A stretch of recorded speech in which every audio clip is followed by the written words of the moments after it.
ఈరోజు లేవగానే నేను నాటిన చెట్టుకి పువ్వు కాసింది. అది చూసి హ్యాపీగా ఫీల్ అయ్యి నేను వాకింగ్‌కెళ్ళినా. చెరువు కట్ట మీద వాకింగ్ చేసేటప్పుడు ఈ పిచ్చుకల సౌండ్ బాగుంటది. ఎప్పుడు నేను వాకింగ్ చేసేటప్పుడు అవి వింటూ ఉంటా. మనసుకి చాలా రిలీఫ్‌గా ఉంటది. సో, అలాగ నేను వాకింగ్ బిన్నే కంప్లీట్ చేసుకొని ఇంటికొచ్చేసా. ఇంటికి రాగానే మొన్న పెరికినాను గదా! గబ్బు చెట్లు అవన్నీ ఒడ్డేసి కాల్చేసిన.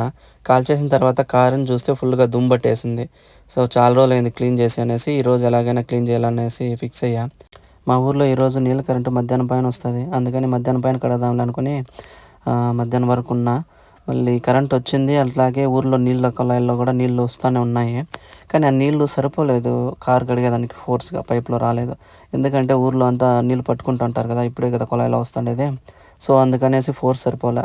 ఇంక నేను అప్పటి వరకు ఖాళీగా ఎందుకు ఉండడము, లోపలంతా క్లీన్ చేసుకుందాం అనేసి లోపలంతా క్లీన్ చేశాను. లోపల కూడా ఫుల్‌గా డస్ట్ పట్టేసింది కారు. కుళాయిల్లో నీళ్ళు ఫోర్స్‌గా వచ్చినాక కార్‌ని వాష్ చేసేసిన. ఈ వీడియో గాని నచ్చితే లైక్ చేయండి. అలాగే నా ఛానల్‌లోకి వెళ్లి నా వీడియోస్ చూడండి. మీకు కంటెంట్ నచ్చితే నా ఛానల్‌ని సబ్స్క్రైబ్ చేసుకొని సపోర్ట్ చేయండి. థాంక్స్. నమస్తే. బాయ్.